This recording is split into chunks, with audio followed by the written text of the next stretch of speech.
Hello everyone and welcome to this week's video. So this week I'm going to chat about a couple of things, but firstly I'm going to chat about those times when you are not feeling motivated. Because I've been having that the last couple of days. So, during June I was taking part in, it's like a digital boot camp. I've mentioned it before, so it's like a business course, for a month-long business course helping you reconnect with your business and re-find like purpose in your business and rethink strategies on how to sell things online and be present online. And during that whole month I was so positive. So positive. I had loads of ideas, I was just on it, giving people good advice, and I just felt there. And then a couple of days ago I just woke up and all I wanted to do was cry, and I wanted to talk about it with you. No doubt it probably was hormone related a little bit, but it's something that people don't really talk about, and especially in like the social media world. And I'm going to include YouTube in this, because sometimes you do just see a perfect, polished idea about how people are living their lives. So I wanted to come and just do a little chat about those days when you don't feel motivated, when you don't feel good enough, when you don't feel worth it, when you don't feel like you fit into whatever it is you're trying to do, when you feel like you're an imposter. A lot of people talk about imposter syndrome now, but I'm there, yeah. Some days I'm knee deep in it. So I'm not there now. I've come through the other side, hopefully. Sometimes these feelings last for weeks, months, years. Not years with me, but yeah, luckily I came out of it quite quickly. So if you're ever feeling like this, first things first to know is that you are not alone. You are not alone. These feelings, these imposter syndrome feelings, these I'm not good enough feelings, these my work isn't worthy feelings happen to everyone. Everyone.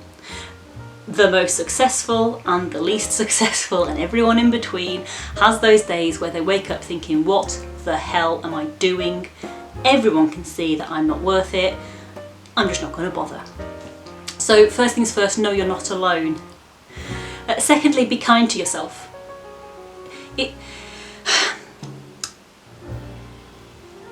We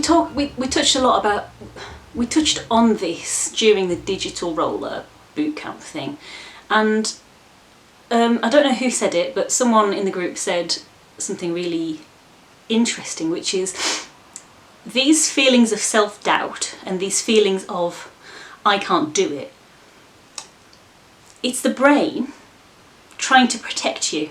It's your subconscious knowing that you're doing something that's maybe out of the ordinary, out of the usual, out of your comfort zone, and it's trying to take you back to that place where you're not pushing boundaries, where you're you're not forging your own path, where you're just sitting there working for someone else. You don't have to think about it, you know you're going to get a wage at the end of the month, plodding along nicely, because that's safe. But when you get this voice that says that you're not good enough, the best advice that I heard was to talk to that voice like it's a child. Rather than seeing that voice that tells you you're not good enough, don't try, don't do it. Rather than seeing that voice as a voice of authority, you need to see that voice for what it is. It's a voice that's scared. It's a voice that needs your guidance. So invert that, see it as a child, talk it through what you're doing.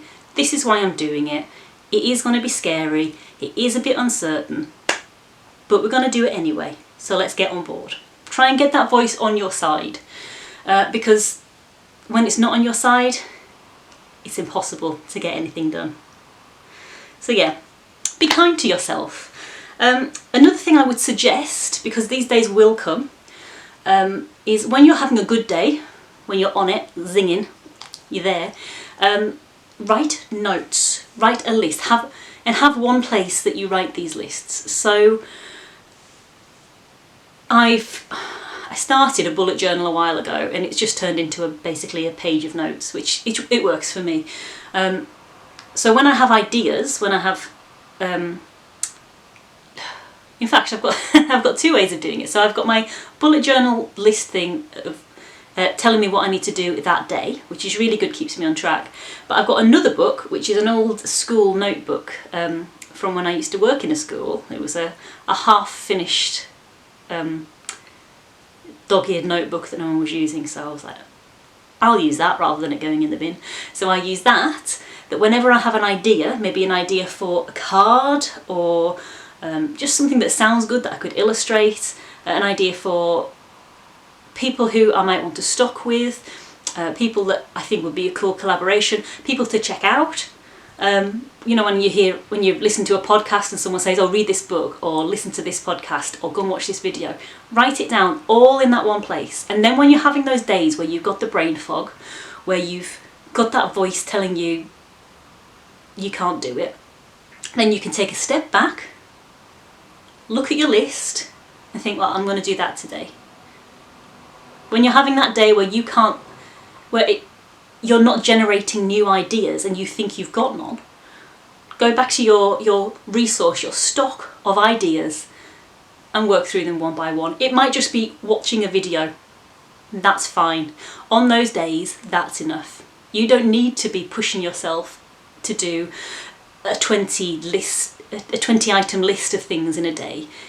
Some days you need to take a step back, and it might just be watching a video, it might be listening to a podcast, just doing something to get back into your zone. The next piece of advice is, I would say, talk to someone about it. Find someone who you can talk to who will understand what you're going through, whether it's someone online. You know, respond to comments on Instagram posts, respond to YouTube videos. You know, you might get a response back, but the idea of just talking out those feelings is really good. My sister is my go-to person. When I'm feeling a little bit shit, I will ring her up. I mean, I talk to her every day anyway. I'll ring her up and, you know, we talk it through, and by the end of it, I mean, even if I don't feel better, at least I've got it off my chest and I'm not going through it alone. And lastly, one thing I would say is, don't think you've got to do any work at all. So I said about the lists and going back to a stockpile of ideas that you can work on. If you don't feel up to it, don't do it. Self-care is 100% the most important thing. So if you are having a rubbish day, and if you are having that self-doubt day, talk to that voice, tell them they're okay, you're the one in control, it's all going to be fine. Have a look at your lists to see if there's anything that you can do, that you've already kind of banked and you've you've already banked that in your ideas book. But if there isn't, talk to someone. And then if that doesn't work, if you're really not feeling it, self-care, look after yourself. Do that thing that makes you happy. Whether it's changing your bed sheets, having a bath and getting fresh pyjamas on. Whether it's sitting down and watching the Lord of the Rings trilogy. Whether it's making the best hot chocolate in the world with marshmallows and sprinkles. Whether it's sitting down with your cat, just chilling. Whether it's reading that book that you've read 10,000 times before just because it takes you to that happy place, do it. Self-care is 100% the most important thing. If you are not feeling it, don't feel bad. I'm just going to have a little drink because I've talked quite a lot. But like I say, I've come out of it now. I'm on the other side, so it's easy for me to say. But whatever works for you, I think the number one thing is look after yourself. You are worth it. You can do this. And if you're feeling that you can't, reach out to me. Pop a message in the comments. You know, if you've got no one else to talk to, or even if you want to talk to me about it, I'm here. I mean, I didn't train as an illustrator. I took the leap from a well-paid job, a very stable job, into the unknown just because I wanted to be my own boss. I wanted to see if I could do it. Well, I knew I could do it, but I wanted to kind of put it into action rather than just talking it. I wanted to walk it. So I've been there. I've been through the up days, I've been through the bad days. I've had those days where I just cry all day, and I've come through it. There's a lovely quote that I've seen on the internet which says, you have a 100% record of coming through your bad days. And I might have to get that put on my wall somewhere. So remember that. If you're having that bad day, you have a 100% record of getting through them. So yeah, reach out to me if you want to. So that's always there for you.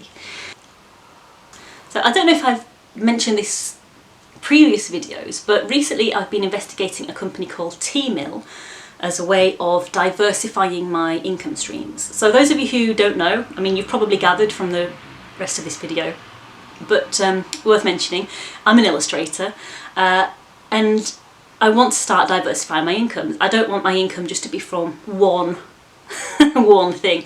One thing that COVID has taught me is that because I was very heavily reliant on my physical stockists. I'm in one shop in Sheffield, and because they're closed down, and they're still closed because of the situation where the shop is, they can't reopen. Like 80% of my income just stopped. So diversifying your income streams is really important if you're self-employed.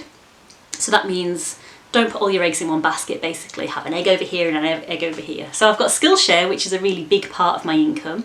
If you're interested in Skillshare, by the way, I'll pop the link down below. That'll get you 2 months free Skillshare access. Not sponsored, but only insofar as that I'm a teacher, I do get a referral link, and that link will get me a small referral bonus. But I can't share a 2-month free link without getting the referral bonus. There's just no way of doing it. So that link's down below. So Skillshare was really good for me. I would have gone under if it wasn't for Skillshare. I get as being a teacher, I've got about 8 classes on there now, and I'm writing my next one now. I get a chunk of money from being a teacher there every month, so that's good. It's not completely reliable because it relies on watch minutes. So if you are already a Skillshare member, go and have a look at my classes, because that will help me directly, help me pay my bills. So Skillshare was one of my diversified income streams. I've got Patreon. So Patreon is like a little clique. So they're my membership group. So these guys in my Patreon, they pledge a certain amount each month, and in return they get a certain level of reward depending on what tier they're on. So at the moment, I changed it all around a little while ago. At the moment I've got a $1 tier, which is general support. You know, you get updates and information, discount codes, voting rights. I just keep you updated generally what's going on in my life before I let anyone else know. Then I've got a $2 tier, which is the same as $1 tier, but you love me more. I've got a $3 tier, which is a behind the scenes tier, which you get access to my Patreon have a lens feature. So if you use Instagram, it's like Instagram stories. So these are short snippets of videos and photos that last 24 hours. So you get exclusive access to that if you're on a behind the scenes tier. And every now and then I'll do posts and photos which are exclusive to the behind the scenes. And then I've got my sketchbook sneaky peek tier, which is $5. And every month I will give you a kind of tour of my sketchbooks. It's an empty sketchbook. I'll give you a tour of my sketchbook. So I'll film, I can't get comfortable. I'll film it and pop it up there, and I'll do a little talk through as well. So that's quite nice. So that's another one of my income streams. Again, if you want to become part of my gang at Patreon, the link's down below. You can follow me for free on there, so no obligation to pledge to a tier at all. I completely understand if you can't afford it or you don't want to jump in just yet. I have a Ko-fi account, which I use to... I'm going to start attaching it to like free content that I do. So such as this, by the way. If you like my free content, so if you like my free videos, or if I put some free downloads and things up, I'll pop my Ko-fi link on there, and it's just a place where you can drop one-off donations if you want to support me. And the thing that I'm saving for over on Ko-fi at the moment is an iPad Pro, which will help me directly on my next children's book. Links down below. So that's 3 income streams I've got. I sell on Folksy. Again, my Folksy link is down below. That's just my general store, and I'm thinking about setting up my own .com as well to run alongside that. But we'll see how the money's going. I sell on Thortful, so I've got some exclusive cards over on Thortful. So that's a basically print-on-demand greeting card company. So if you go on there and you buy a card, they print it for you and send it to you, and they can send it with or without a message inside. So I think I've got 5 or 6 cards over there now. Again, the links are all down below. And the last one that I'm investigating is Teemill. And they are a t-shirt printing, apparel wear printing company. And I've always kind of stayed away from looking into t-shirt printing and bag printing because I thought, you know, I'm plastic free, I'm zero waste in my private life. Do I really want to add to the fast fashion kind of waste in the world? But the answer is this doesn't contribute to the fast fashion waste. Teemill, as a company, they use organic cotton. Now, cotton is a thirsty plant. That's one of the problems about using new cotton. But where they've sourced their plantations, they use monsoon rain-captured water in the form of dams. I think they're dams. Anyway, they use monsoon rain-captured water to water the crops, so they're not using kind of fresh processed drinking water, which is great. They use renewable energy in all of their factories. In their dye house, where they do all the ink printing and colour printing, they use the water to create the dye. With the wastewater, they clean it, they process it, get all of the baddies out of it, and they reuse the water. So it's a closed loop system, so they're not wasting water. Amazing. They also take their t-shirts in for recycling at the end of their life, so they make new t-shirts out of old t-shirts, which is perfect because then you're not using as much virgin material. Absolutely amazing. And the best part for me is for the consumer. So they send their stuff out plastic free. Let me just go and get the envelope that these came in. Oh, I'm like an old lady. So this is the envelope that the t-shirts came in, and it's plastic sucks, and it's like completely paper, nothing plastic inside there, so it's really easy for the consumer, you, to get rid of that guilt-free. But these t-shirts that I've got are just some samples. I don't just do the Our Dave, so the cat brand, but the reason I got these, so I've got some more. Can you tell I like the yellow? So I've got some with a full colour, and then on a darker colour to see how it worked. And then I got the outlined one. And I got these as samples because when me and Andy do book events, we'll be able to use them as like a little uniform. So that's why I got these as samples. And I got them just to test out that, just to make sure that this wasn't too rubbery, you know, the ink printing on there, but it isn't. It's pretty cool actually. So I do have other designs on there that I'm waiting to, that I am, what am I talking about? I do have other designs on there that will be available on t-shirts. I might buy some more samples just because I quite like them. Maybe do a sample sale. But I'm aiming to launch my shop by the end of next week. Yeah, the end of next week, so watch this space. If you are interested, I'll pop the link. I can't put the link down below because the link hasn't been created yet. Tell you what, I'll pop the link down below to my newsletter. So my Embers and Ink newsletter is called the Embers and Ink Gang, my gang. If you want to join my gang, I'll pop the link down below. You can sign up, and then I will fire off an email when the store is going live. Don't worry, I don't spam you with my newsletter. So my kind of overarching aim is to do a quarterly catch-up every 3 months.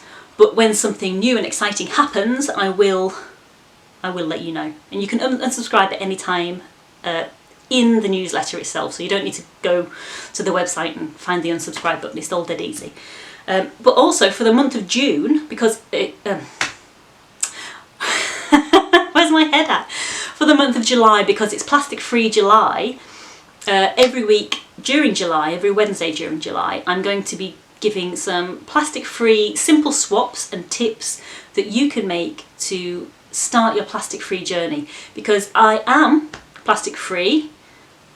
I'm on the plastic-free journey, and I am on my zero waste journey, not just in my personal life but in my business as well.